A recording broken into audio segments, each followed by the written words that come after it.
안녕하세요. 저는 30대 중반 여자입니다. 그리고 이제가 태어난 아들을 혼자 키우고 있는 싱글맘이자 과부입니다. 전 사실 이렇다 할 친구도 없고 지인도 없어요. 마음을 터놓고 살았던 사람은 이제 이 세상에 없는 제 남편 하나였거든요. 그냥 요즘 문득 제 인생을 되돌아보게 되었는데 그냥 누군가에게 제가 이렇게 인생을 살아왔다고 터놓고 이야기를 하고 싶어서 이렇게 사연을 쓰게 되었습니다. 이야기를 시작하기 전에 제 남편은 남편이었던 시간보다 제 남자친구였던 시간이 훨씬 길어서 편의상 호칭을 남자친구로 표기하도록 할게요. 저는 어렸을 때부터 참 불행한 삶을 살았습니다. 제가 중학생이었던 시절에 부모님 두 분을 사고로 전부 다 잃었습니다. 저희 세 가족은 가족여행을 떠났어요. 제 생일을 맞이해서 말이에요. 그런데 한 트럭이 저희가 타고 있던 차에 들이박았고 운전자는 만취 상태였습니다. 사고가 남과 동시에 아버지는 핸들을 최대한 꺾고 모든 사고의 피해를 운전석으로, 즉 본인에게 집중시켰어요. 그리고 뒷좌석에 타고 계셨던 어머닌 절 꼼꼼히 껴안고 모든 충격을 받아들이셨죠. 그렇게 처참한 교통사고 속에 저는 부모님의 큰 사랑으로 아주 가벼운 타박상만 입고 목숨을 건질 수 있었어요. 부모님은 그 자리에서 즉사하셨죠. 그렇게 제 생일은 제가 축하를 받아야 하는 날로 마땅했지만 부모님 두 분을 잃은 기일이기도 했어요. 그렇지만 저는 어딘가에 제 한 몸 의탁할 사람들도 없었어요. 그렇다고 저희 집이 부유해서 재산이라도 많았냐? 하시면 그것조차 아니었습니다. 부모님 몫의 사망보험금이 제 앞으로 나온 것이 전부였죠. 친가구 외가구 우리 엄마 아빠 목숨값에 눈이 새빨개져서는 자기네들끼리 서로 나를 만내 만에 신랑이라셨죠. 저는 그런 어른들을 뒤로하고 제 발로 고아원으로 들어갔습니다. 적어도 우리 엄마 아빠 목숨값은 지켜야 된다는 생각이 그때 본능적으로 들었던 것 같아요. 독한 년, 부모를 둘 다 잡아먹고 혼자 살아남은 년 등 이런 호칭들이 제게는 또 다른 이름이 되었습니다. 고아원에서도 몇 년 있지 못했습니다. 저는 연초에 태어나서 남들보다 더 빠르게 성년이 되어버렸거든요. 그 와중에도 부모님 목숨값 허투루 쓰고 싶지 않아 그 돈에는 손도 대지 않았어요. 그렇게 공부와 먹고 사는 것만 생각하며 정말 근근히 살았습니다. 죽고 싶지 않았냐고 물으시면 전 당연히 매일매일이 죽고 싶다는 욕망과의 싸움이라고 단언할 수 있어요. 그럴 때마다 저보다 먼저 돌아가신 부모님 생각만 했습니다. 매일 생활과의 싸움이었습니다. 왠진 모르겠지만 부모님 사망보험금으로 총 2억이 나왔는데 그 돈은 그냥 은행에다 묶어두게 되더라고요. 그렇게 돈이 있어도 쓰질 못하니 전 매일 허덕이는 생활이었고 하루살이처럼 살았던 거예요. 하루 벌어 하루 먹고 그렇게요. 다행히 몸뚱이 하나는 매우 건강했었기에 어디 크게 아프지도 않았죠. 그렇게 앞만 보고 달리면서 살다 보니 주위에 마음 터놓고 지낼 친구 하나 남지 않았어요. 저희 부모님이 살아계실 적에 제가 한국에 있는 최고의 대학교에 입학하자고 웃으면서 말씀하셨던 게 저에게 유언으로 돌아와 그 유지 하나는 무조건 이뤄드리려고 사력을 다해 노력했습니다. 배를 골아가며 한 탓인지 제 의지와 노력이 빛을 발한 탓인지 전 한국 최고의 대학교에 입학했죠. 그때 처음으로 보험금을 학비로 써봤던 것 같아요. 제가 벌어들이는 돈으로는 생활비를 채우는 것도 솔직히 버거웠죠. 그렇게 졸업했고 스타트업 기업에 입사하게 되었습니다. 그때 절 채용한 사장님은 제 나이 또래였어요. 그 스타트업 기업 말고도 다른 기업을 하나 운영하고 있었죠. 저는 저와 비슷한 나이대인 사장님께 질투와 시기를 느낌과 동시에 동경했습니다. 항상 밝은 에너지가 넘쳐 흐르고 주위에 사람이 많고 그런 부분들을요. 그러다 보니 주제도 모르고 사장님을 제 맘속에 담게 되었어요. 저보다 4살 많으셨던 사장님은 참 따뜻하신 분이었고, 그런 사람을 제가 마음에 담는 것만으로도 황송하게 느껴졌습니다.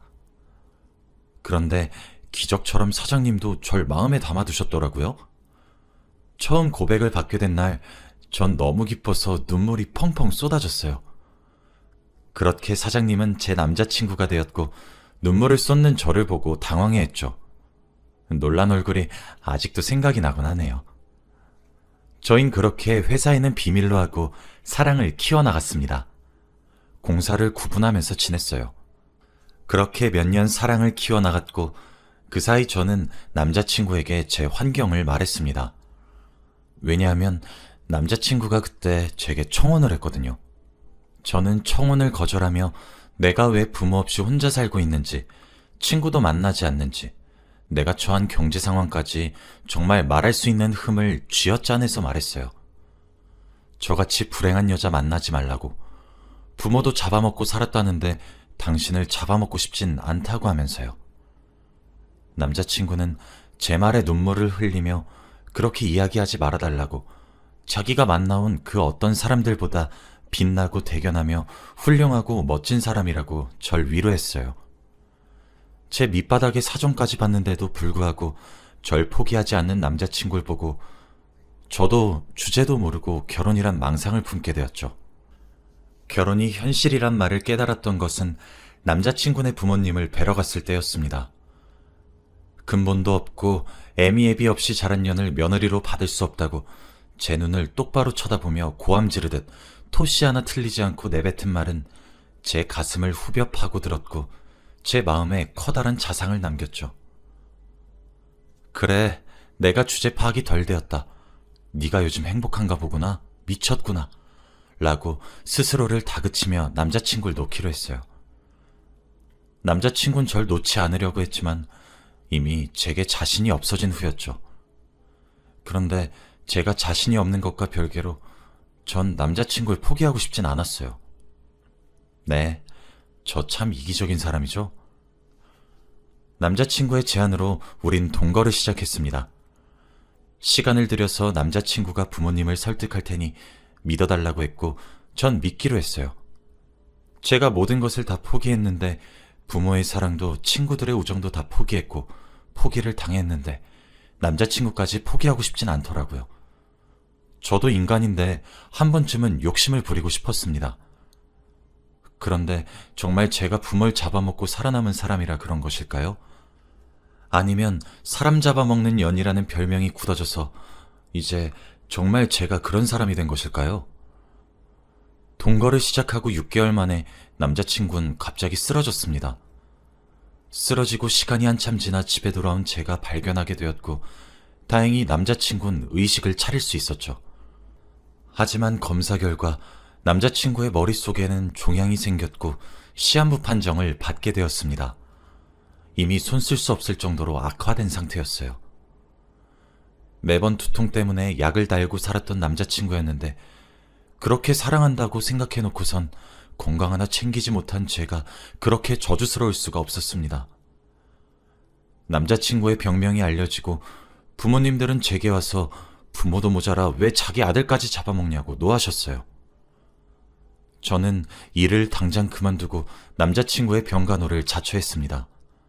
평생 수발을 들어도 좋으니 사람 달라는 제 간절한 기도는 신에게 또 버림을 받았고 남자친구는 그렇게 제 곁을 떠나게 되었습니다. 하지만 여전히 그의 부모님은 절 벌레 취급하시더군요. 남자친구를 잃은 슬픔도 무척이나 컸는데 빈소조차 지키지 못하게 하셨고 제가 억지를 쓰며 그쪽으로 다가가면 제게 소금을 포대자루로 뿌려대셨습니다. 남자친구의 발인도 지켜보지 못했고 장례를 제대로 치르지도 못했으며 화장도 지켜볼 수 없었습니다. 남자친구가 차가운 땅 속에 묻히는 자리조차 저는 참석할 수 없었어요. 내가 애도할 시간도 주지 못하는 그들이 처음으로 증오스러웠고 미웠습니다. 그들은 제가 남자친구의 재산을 빼앗아갈까 두려우셨던 것 같아요. 그래서인지 절 멀리하시려고 애쓰셨어요. 저와 동거를 했단 사실도 사실혼이 아니라고 못을 박으며 제 존재를 부정했죠. 제 남자친구는 회사를 2개를 굴리고 있었어요. 젊은 나이에 수완이 좋기로 유명한 사람이었죠. 저는 그 정도일 줄은 몰랐습니다만 남자친구의 명의로 된 재산과 건물이 상당하더군요. 사실 남자친구는 본인의 부모를 너무 싫어했습니다. 자신의 부모는 비상식적인 사람이지만 자신을 낳아주셨기에, 그리고 자식이 본인 하나이기에 부양의 의무를 가지고 있는 것이지만 차라리 부모가 없었으면 싶었다고 하더군요. 아버지는 술과 도박에 미쳐 있고 어머니는 아들인 자신의 회사와 이름을 팔며 사기를 치고 다녔다고 했어요. 아버지께서 지게 된 빚과 어머니의 죄로 해야 할 합의금만 수십억이 나갔다고 하더군요. 그래서 남자친구는 시한부 선고를 받자마자 제게 청혼을 했습니다. 몰래 혼인신고를 하자고 하면서요. 그렇게 제 남편이 되어주었습니다. 남편은 본인이 쎄빠지게 모은 재산을 부모님께 전부 주고 싶지 않다고 법적 와이프인 제가 절반이라도 챙겨서 자기 대신 남은 여생, 좋은 남자 만나서 행복하게 살아달라고 부탁을 했어요. 제가 아는 한 세상에서 가장 슬픈 청혼이었죠. 이제 세상을 떠날 남편의 마지막 소원이라는데 외면할 여자가 어디에 있나요? 전 청혼을 받아들였습니다. 그렇게 우린 남편의 부모님들 몰래 혼인신고를 했고 법적인 아내가 되었죠. 장례식도 빈소도 발인도 그 무엇도 못하게 해놓고 남편 명의의 재산을 정리하던 과정에서 저한테 절반은 줘야 되는 상황이 오더니 제게 와서 난리를 피우더군요.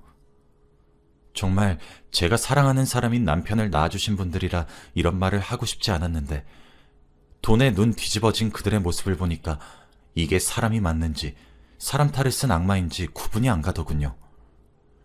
남편의 부모님은 시한부 판정을 받고 급작스럽게 떠나게 된 아들의 의사를 반영하지 않았을 것이고 제가 아들의 재산을 노려서 조작한 서류이니 무효로 처리해달라고 사기죄로 고소를 진행하셨습니다.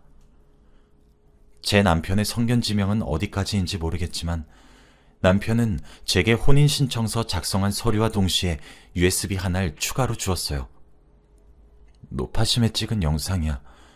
쓸 일이 없길 바란 마음뿐이지만 우리 부모님이 그렇게 호락호락 넘어가실 분들이 절대 아니시니까.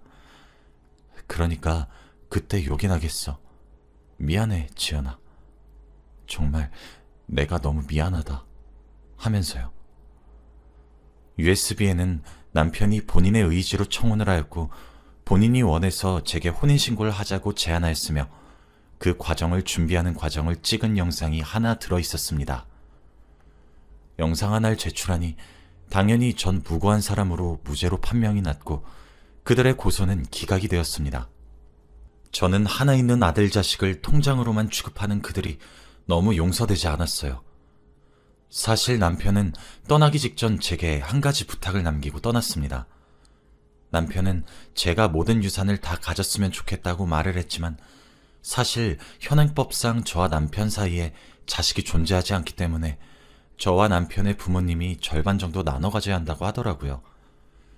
남편은 자신이 그동안 부모를 열심히 보필하였지만 아버지의 알코올과 도박의 중독에서 벗어나게 하지 못했고 어머니도 자신을 믿고 남들을 등쳐먹고 사는 것 같다고 이제 자신이 죽고 없는데 그렇게 살길 바라지 않고 자신의 재산이 그렇게 쓰이지 않길 바랬습니다.